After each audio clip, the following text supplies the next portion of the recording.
Sentido saludo, querida audiencia de la Clínica Periodística Ciudadana Bajo la Lupa. Hoy, nuevamente en la casa de Bajo la Lupa con la ingeniera Diana Atamay, presidenta del CNE. Ingeniera Atamay, buena tarde y bienvenida. Buenas tardes, muchísimas gracias. Muy contenta de compartir este espacio contigo y con todos quienes nos miran por este medio. No es primera vez que la recibe Guayaquil ni tampoco en el programa. No es la primera vez, siempre es bueno recordar todo aquello que se hizo antes, con nuevas cosas, informar más a la gente. Gracias por la oportunidad. ¿Cómo la recibió Guayaquil? Como siempre, con un calorcito que nos hace falta allá en Quito, con una deliciosa carne asada, con menestra, o sea, todo lindo, muy bien, siempre me siento muy bien en Guayaquil. Va a provocar por acá y verá que en Quito ya están en fiestas. También en Quito estamos de fiestas, el 6 de diciembre se termina, pero bueno, entre fiestas, entre actividades, entre toma de decisiones, continuamos trabajando por el país. Atendiendo a la ciudadanía y fortaleciendo la democracia, ¿no? Definitivamente, esa es la meta, esa es la misión que hay que cumplir y creo que ayer la Asamblea Nacional, el día de ayer, dio un paso fundamental sentando bases para ir avanzando firmes en la profundización de la democracia, en la participación con equidad, en el combate a la violencia política y temas de que se han acogido en esta reforma que le hacen mucho bien, sobre todo al Consejo Nacional Electoral en el desempeño de las responsabilidades que tiene como tal. A buena hora. A muy buena hora, sin embargo quedaron cosas en el tintero y hay que tomar decisiones a futuro, pero ahora eso es lo que tenemos y a prepararnos de forma eficiente con el tiempo oportuno para llegar a las elecciones del 2021. Antes de profundizar un poco en esa venia que dio el legislativo en materia electoral y ahora está en cancha el ejecutivo, mirar la observación, la sanción parcial o total, ¿no? Y que aunque hoy hubo un adelanto, la propia ministra de Gobierno ha manifestado que está de acuerdo con lo que se ha resuelto en la Asamblea Nacional. Cojo sus palabras a buena hora. ¿Cuál va a ser el trabajo 2020 con las reformas en materia del Código de la Democracia para el CNE? Son desafíos importantes, una responsabilidad muy grande para nosotros. Lo fundamental, esperar el veto del presidente. El presidente cumplirá, sabemos si este es el pronunciamiento de la ministra de Gobierno, es positivo, es muy bueno. Y lo que nos toca como función electoral, el desafío urgente, socializar, difundir, debatir estas reformas y al mismo tiempo construir, y valga la oportunidad, invitar a las organizaciones políticas, a las organizaciones sociales, a la ciudadanía, clave en una democracia, a la academia, ¿sí? A los jóvenes a ser parte de esta construcción, decía, de la reglamentación que se necesita para implementar estos cambios o ajustar los que existen para que estén concordantes al nuevo código y de esa manera tener las reglas claras para las elecciones del 2021. Aporte de todos los sectores sin restricción. Definitivamente, el resultado de la reforma electoral es el resultado de los esfuerzos de todos los sectores. Yo quiero destacar los movimientos de mujeres, organismos internacionales como Naciones Unidas que trabajó acompañándonos en los procesos de reforma. Se debatió mucho el tema del método de asignación de escaños con expertos internacionales, la de Webster, las conveniencias, las ventajas, desventajas, el proceso del tema de participación política de las mujeres, sanciones a la violencia política. Aportaron mucho investigaciones como hizo Fundación Esquel y ONU Mujeres. Entonces fue un trabajo bastante intenso y aquí están los resultados del cual nosotros estamos felices, contentos, porque Ecuador pasa a ser parte de los países o uno de los primeros países en dar avances importantes sobre todo en el derecho de participación de las mujeres. Y también esta reforma nos da herramientas para nosotros ir despejando aquellas preocupaciones, inquietudes que la ciudadanía ha tenido siempre en el tema de transparentar los actos del Consejo Nacional Electoral, y me refiero puntualmente al tema de la depuración del padrón electoral que siempre ha sido demandado y que hemos escuchado y hemos visto que la responsabilidad se lo bota al registro civil, el registro civil al CNE, un cuento de nunca acabar, nunca resuelve nadie. Ahora tenemos un instrumento que nos cierra o nos ayuda a depurar de mejor manera el padrón electoral. ¿Cómo? Y le pregunto esto porque, además de que usted es mujer, ha venido teniendo una trayectoria en cuanto a presentarse ante la ciudadanía para que le brinde la confianza, antes en la Asamblea Nacional como legisladora, hoy en una función del Estado como es la de Transparencia y Control Social en materia electoral. ¿Cómo miran, más que como funcionaria, como mujer, como ciudadana, el hecho de que actualmente hacia futuro exista la paridad de género en cuanto a la votación? Un hombre y una mujer. ¿Cómo lo mira Diana también? Bueno, eso consta en la Constitución como principio, como un derecho de participación entre hombres y mujeres. Lo que le hacía falta a nuestro país y que ahora ya estamos en el camino para llegar a cumplir al 100% lo que manda la Constitución, es que las mujeres necesitamos ser cabezas de lista. Voy a poner nuevamente el ejemplo de mi provincia, Morona, Santiago. Un partido político tiene que poner 12 candidatos a alcaldes porque Morona, Santiago tiene 12 cantones. Y mirábamos con tristeza que los 12 candidatos a alcaldes de un determinado partido político, todos eran hombres. El prefecto hombre y por obligación la viceprefecta mujer. Eso tiene que cambiar con esta ley, pero también será progresivo. ¿A dónde queremos llegar? Queremos llegar a que el partido político tenga la posibilidad, o tenga tiene ahora que se someta a la ley a presentar candidaturas a las alcaldías de los 12 cantones, 6 mujeres y 6 hombres. El orden todavía se lo deja a opción discrecional. Así es, eso ya le corresponde al partido político, pero esto no va para las próximas elecciones, sino vamos para las elecciones del 2021 con un 15, para el 2025 con un 30, okay. Y para el 2021, presidente, 2021 con el 15, el 23 con el 30% y el 2025 llegaríamos a cumplir la meta que es el 50%.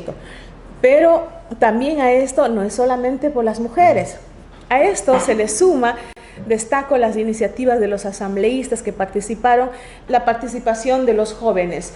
Se pone en un porcentaje, si no me equivoco, son tanta información que tengo, el 20% también que deben ser considerados jóvenes en la conformación de las listas. Pero también se debe considerar la participación y la característica de ser interculturales, la plurinacionalidad. Los pueblos y nacionalidades tienen que también tener ese espacio que históricamente ha sido restringido. El foco es la integralidad y la diversidad. Correcto, y la equidad de participación. El CNE, ¿cuánto tiempo ya lleva en el CNE, Mira? En el CNE, un poco más de un año en el CNE. Como presidenta, justo el 20 de noviembre cumplí un año. ¿Cuáles son esos logros que le dejan a Diana Tamay la posibilidad de reforzar su gestión en el 2020? Bueno, yo creo que los logros que nosotros tenemos es ahora este resultado de haber sido los portavoces, de haber acogido esas iniciativas, porque nada de lo que se aprobó ayer es de una iniciativa brillante de uno u otro consejero. Todo esto es el bagaje de 10 años que fueron... El Tribunal Contencioso también estuvo aportando. Perdón, sí, hay que destacar eso, el Tribunal Contencioso Electoral. Entonces nosotros, tanto el Tribunal Contencioso Electoral y el CNE, acogimos todas esas iniciativas, en unas discutimos más, en otras menos, mejoramos y entregamos nuestro aporte a la Asamblea Nacional. Este es un trabajo colectivo, ampliamente participativo, del cual el único ganador es el país. Ya en la segunda parte de la entrevista, ingeniera, también quiero profundizar un poco en varios aspectos de las reformas en materia electoral. Uno de ellos, la violencia política. Ciertamente varias personas comentan, incluso pensadores y juristas, respecto a que existe violencia política. Las redes sociales se prestan no solamente para rechazar una idea que en democracia es válida, pero lo que siempre es rechazable es la denostación hacia el otro, mirar y discriminar a la otra persona, sea hombre o sea mujer, muy especialmente las mujeres. El tema de ya la reforma en materia electoral para mitigar la violencia política, ¿cómo la ve Diana Tamay? Bueno, es momento de frenar aquello, que la violencia política en las últimas elecciones no dio tregua. Fue espantosa la situación que vimos en redes sociales, en medios de comunicación, declaraciones de un candidato atacando a otro candidato, y le estamos llamando violencia política de género, no solo de mujeres, sino hombres y mujeres.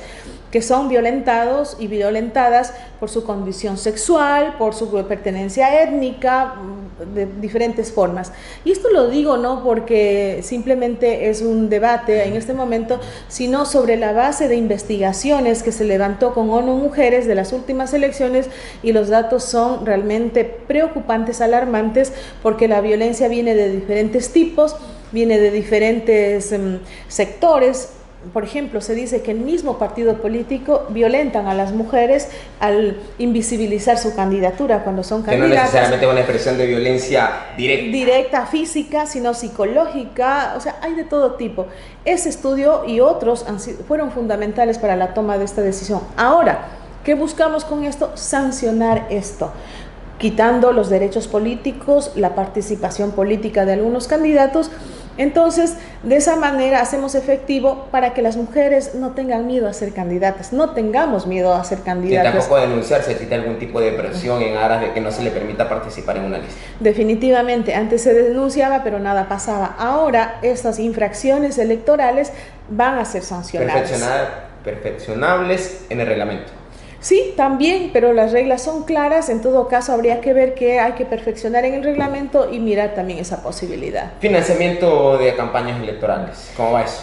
Ese es un muy buen punto. La ciudadanía reclama transparencia en los fondos que reciben los candidatos. ¿Públicos o privados? Actualmente es solamente estatales. No, también tienen privados. No, sí, actualmente también tienen aportes privados, por eso el escándalo de Arroz Verde. Perfecto. El público también tiene que ser controlado de cómo utilizan esos fondos, aunque no se les da en efectivo a los candidatos, sino claro, una cuenta y no pueden hacer los votajes. Exacto. Entonces, ahora se busca transparentar el origen de los fondos, quién aporta. En los portales de me corrige si estoy equivocado, en los portales de las organizaciones políticas debe constar quién está aportando a la campaña. ¿Correcto? El nombre y el monto de quién es el aportante. Perfecto. Es necesario. ¿Desde cuándo va a pasar eso? Ya en las próximas elecciones tiene que contar. En el momento que arranca la campaña. En el momento que arranca la campaña, los aportantes tienen que mostrar quiénes son los que aportan, los montos que aportan. CNE va a vigilar que ocurra eso, que se dé eso. CNE tiene que implementar un software para que la gente tenga la posibilidad de seguir en tiempo real cómo se va dando esta situación. ¿Quedaría entonces en Ecuador un sistema mixto de financiamiento electoral? Sí, como ha venido siendo ahora, pero también hay la transparencia en los montos de inversión, bueno, en los gastos de campaña, correctamente hablando, en los gastos de campaña. ¿Qué significa esto? Por ejemplo, cada dignidad, de acuerdo al o la circunscripción que tenga el número de habitantes, se le permite un límite, tiene un límite de gasto electoral, el techo, que era irrisorio, que no ayudaba a mirar ni a reflejar el verdadero gasto que se hace en la campaña. Ahora esos montos han incrementado para todas las dignidades, y eso nos da la posibilidad que la gente no piense en hacer trampa y no caer en esa infracción, y bueno, y todo lo que viene detrás de aquello, que también es un punto positivo referente al gasto electoral. Debería existir y quedar en Ecuador un sistema mixto de financiamiento electoral. No es posible quitar el aparato privado para que cada organización política se gestione ese financiamiento. Sé que usted de pronto me va a contestar, no, es que eso quedará supeditado a que organizaciones políticas con candidatos pudientes tengan más oportunidades de pautar que las organizaciones que no tienen esos candidatos. Pero también frente a eso se puede dar que quienes tengan dinero se aprovechen del aparato estatal para financiar la campaña. Sí, todo tiene sus pros y sus contras, y hay que buscar siempre un punto de equilibrio. Por eso es que en absoluto, personalmente, no soy partidaria de que se quite el aporte de el financiamiento estatal, porque ahí sí, quienes hemos sido candidatos y provenimos de organizaciones de comunidades por primera vez, es muy complicado competir con quienes, por ejemplo, ahora mismo vemos que algunos posibles candidatos ya están pautando en televisión, en radio, que es ilegal, sí, porque es campaña anticipada, pero más que ilegal, nosotros debemos ir por el principio de la transparencia y de la ética. O sea, ¿por qué sacar ventaja con todo lo que yo tengo en desmedro de los derechos de participación de otros? Quizás aquello se quedó y no fue dentro de las reformas en materia electoral, ingeniera Tamay, le pregunto. Sí, es una de las cosas que todavía quedó pendiente. Sin embargo, el código recoge algo que nos da la potestad de controlar en los tiempos anteriores a la campaña ya oficial que se determine dentro del calendario electoral, y sanciones como infracción que podría pasar como infracción que lo juzga el Tribunal Contencioso Electoral. Por eso es que nosotros tomamos una resolución en el Pleno del Consejo Nacional Electoral, hacer ya un control efectivo desde enero, desde ahora, dentro de nuestras posibilidades, en enero ya con un presupuesto asignado para aquello. Y de esa manera, en el caso que ya calificase como candidato a una X persona y se determinó y se detectó que ya hizo campaña previa, se le imputará al gasto electoral. Paréntesis, ¿cómo le trataron a ustedes como institución en la reforma presupuestaria 2020?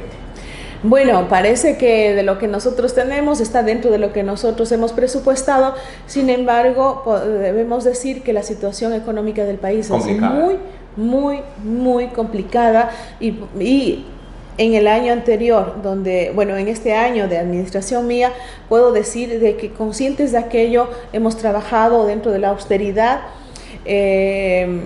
respondiendo a las necesidades sin bajar el nivel ni la calidad del trabajo. Hicimos ahorros importantes en el proceso electoral anterior, y ese es el aporte fundamental que nosotros le podemos hacer al país. Y yo le digo una cosa: hay que administrar bien los recursos del Estado. Sin duda. Cuando no se roba, la plata sí alcanza. Y es de la gente, pues, ¿no? La y es de todos suya, los pues, ¿no? ecuatorianos. Cierro el paréntesis. Hacemos una pausa y recordándoles a ustedes, querida audiencia, además,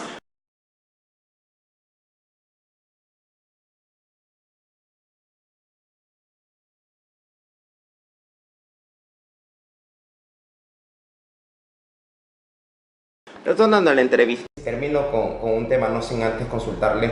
Cuando se establecen techos a los cupos, por así decirlo, en materia electoral para pautaje y demás, dentro de la reforma se contempla un mecanismo para transparentar quién es el benefactor de esos recursos. X, Y, Z, de dónde trae esos recursos para que me aporta tal organización política. ¿Se quedó eso o se incluyó en las reformas? Se incluyó en las reformas para que se pueda publicar los nombres de los aportantes y los montos máximos de los que son... Pero hasta ahí, no hay como mirar, por ejemplo, esa persona que me está abonando o está siendo benefactor de una organización social, ¿de dónde trae esos fondos? O sea, mirar, decir, saber que estos fondos se garantiza a través de la banca, que son lícitos, que es de sus actividades como empresa, más allá de que uno lo puede googlear y etc. Sí, bueno, como si es que son montos altos, tienen que hacer ese formulario como hacen los bancos para que den fe. No sabemos si van a mentir o van a decir la verdad, pero hay no es competencia del CNE de paso. Ya no es competencia, pero hay algo importante. A mí me habrán escuchado en alguna vez hablar de una posibilidad de tener fiscalía electoral que no juzga las infracciones electorales, que es nuestra competencia, sino delitos.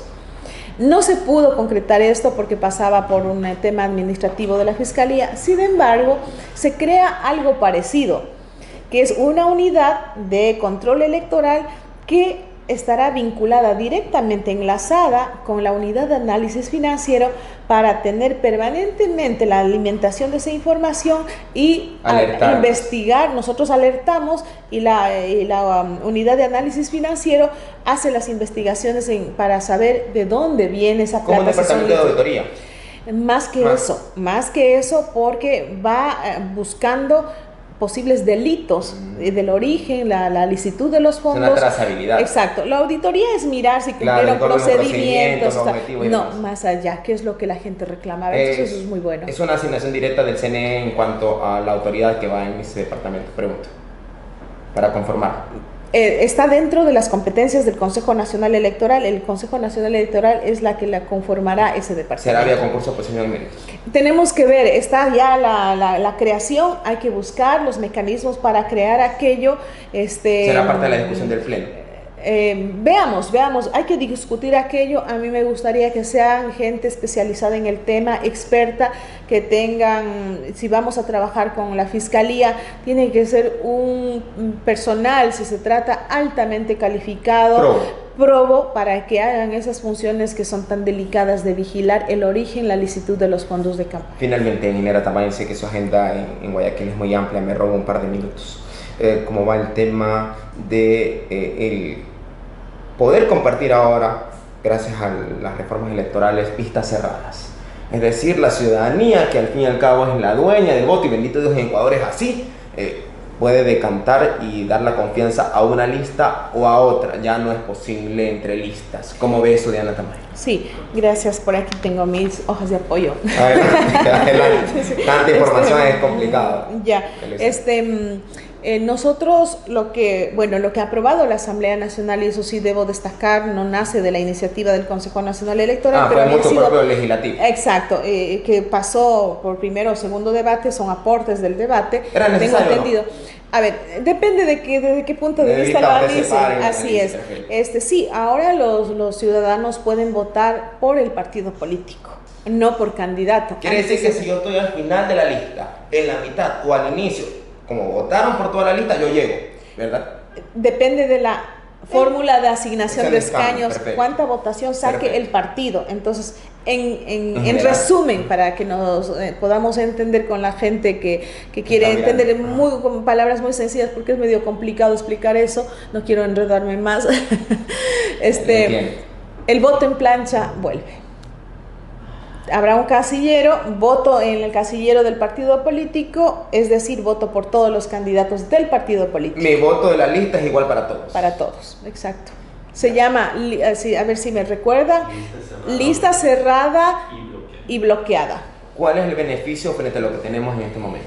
Lo que decimos, a ver, lo que se ha dicho, que el beneficio va en fortalecer al partido político como tal y a que los partidos políticos también trabajen en que la gente se identifique por sus principios, por su ideología, por su institucionalidad. Eso obliga al ciudadano de pronto vincularse más a la organización política para en un momento dado votar por la organización política y no tanto por los candidatos. Pero también eso ya es un aporte muy personal, eso obligará a las organizaciones políticas a convencer al electorado que todos los de la lista son excelentes candidatos y que merecen la confianza de los electores, porque si no, la gente no se va a decantar por la lista. Exacto, yo siempre escogía antes por uno o por otro, así actuaba la ciudadanía, ahora malo conocido.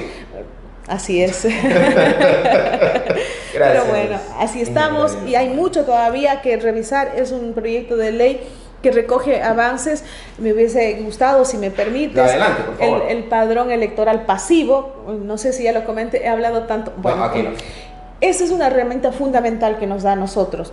Se ha hablado mucho que hay muertos que votan y que hay que depurar y etcétera. Esa es la víspera de elección, siempre reviven los muertos. Bueno, el padrón electoral pasivo que nos da ahora la posibilidad, la ley de tenerlo, ¿de qué se trata? Se trata de que de todo el registro electoral, las personas que no ejercieron el voto en los 4 últimos procesos electorales y además no hayan sacado su papeleta de votación, no hayan hecho un trámite para adquirirlo, porque eso se necesita para las gestiones en las instituciones. Ya no estarán en el padrón. Y ya no estarán en el padrón. Eso quiere decir que para nosotros hicimos un ejercicio, una corrida, como se dice, quedarán automáticamente fuera del padrón. En porcentaje del 100% del padrón actual con el padrón pasivo, ¿cuánto será menos? En este momento, como hicimos la corrida de un ejercicio, quienes quedarían alrededor de 1.200.000 personas fuera del padrón. ¿Del padrón total de cuánto estamos hablando? De 13 millones que es el registro electoral. Menos del 10%. Así es. Tolerable.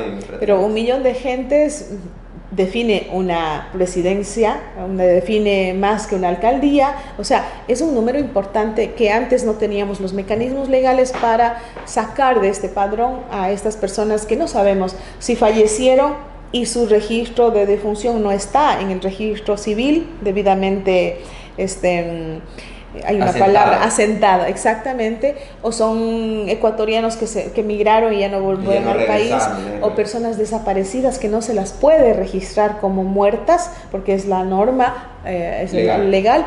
Entonces, cosas como estas ahora ya nos dan la posibilidad de mejorar y depurar el padrón. Bueno ahora también para Ecuador. Muy importante. Con ello se mitiga y se zanja los muertos que votan. Así es, definitivamente eso ayuda muchísimo y bueno, no es todo, tendremos que seguir con el tiempo también trabajando en otros mecanismos de depurar el padrón. Lo que usted dijo, solamente retomo algo antes del padrón pasivo, es el trabajo a la interna que tienen los partidos y las organizaciones políticas, porque hay partidos y movimientos conforme a la norma, en aras de buscar que la ciudadanía pueda elegirlos conforme a que todos sus integrantes son personas idóneas para el país. Pero eso me suena, ingeniero, también me corrige si estoy equivocado, a un sistema de partidos. Y creo que Ecuador todavía como que no ha madurado totalmente en comprender que no solamente el partido es clave para la democracia, como lo decía Luis Verdesota en alguna de las entrevistas que le hice, sino también el que el partido en la interna madure y tengan mecanismos democráticos para no solamente hablamos de los relevos generacionales, el asunto del acceso a las mujeres que incluso vayan primero que los hombres, sino también un tema de mirar cómo yo puedo aportar a la democracia. ¿Cómo cree que Ecuador va a asumir esa tarea cuando parece que a la interna todavía nos falta, y digo nos falta porque me incluyo, una madurez plena en materia de democracia? Sí, ahí la responsabilidad del trabajo arduo que les corresponde a las organizaciones políticas de configurar sus principios ideológicos de acuerdo a lo que ahora tenemos. Muchos jóvenes que no han vivido épocas democráticas difíciles del país, se les vuelve un poco más difícil comprender cómo estamos ahora en derechos de participación, en derechos de políticos para tomar decisiones. Estamos en otra época donde ya la tecnología, el internet nos va ganando la delantera y nos pone otros temas de interés de los jóvenes. Por eso es que también otra cosa más que es positiva es de que ahora el fondo partidario que reciben las organizaciones políticas nacionales tienen que ser distribuidos de mejor manera. Si mal no recuerdo, es el 80% o 70% de esos fondos tienen que ser invertidos en capacitación, formación política y de líderes dentro de las organizaciones. Por fin, ya no se pueden gastar en cualquier cosa, sino que deben tener una formación política, y eso hace que la gente, sobre todo las mujeres y los jóvenes, veamos que hay escenarios donde sí podemos participar y que tenemos incidir.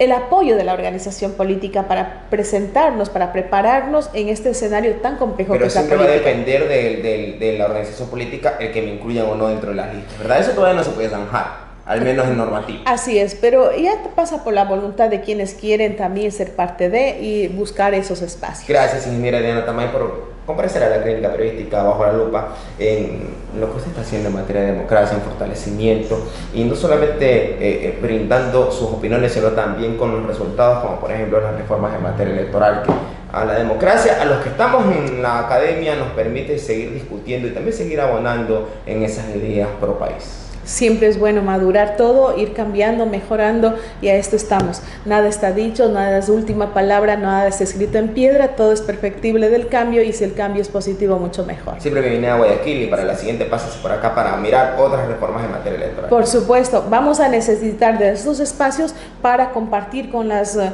ciudadanía aquellas cosas que se han cambiado, y ya de forma más puntual, más detallada, más didáctica, para que podamos llegar a las elecciones de 2020. Resalto que cuando le hemos contactado a usted, con la gentileza del caso, ha comparecido usted misma, la representante de la materia electoral, y ojalá que sea deseable que todos los representantes de alguna función del Estado, además de la electoral, también comparezcan para que la ciudadanía, más que para nosotros, para ellos, pueda informarse directamente de ustedes lo que está pasando en las políticas públicas en materia del país. Sí, gracias por eso y por la apertura, porque no tenemos otros medios, sino que son los medios de comunicación los mejores aliados para los funcionarios públicos poder llegar a la gente, y también es muestra de transparencia. Por eso siempre el Consejo Nacional Electoral será de puertas y ventanas abiertas para los medios de comunicación con nuestros mejores aliados para transparentar nuestro accionar. Y para los actores políticos, independientemente de su ideología, también en las puertas abiertas. Para todo el mundo, las cosas no son personales, son por el país, por la democracia, siempre son bienvenidos. Por eso sí quisiera invitar a todos los líderes políticos que tienen dudas, que tienen inquietudes, que escuchan noticias y todo, siempre han sido bien recibidos, y así seguiremos invitando para conversar en la preparación de los reglamentos y cualquier tema que les pueda preocupar de la gestión de Diana Tamay. Las puertas abiertas para todos los líderes de los partidos políticos, de las organizaciones sociales, y de esa manera ir construyendo. Nosotros acogeremos sin enojarnos, sin molestarnos, y de forma positiva todas las recomendaciones que nos hagan para seguir adelante trabajando de forma participativa. Me quedo con eso, abre su gestión y es bueno.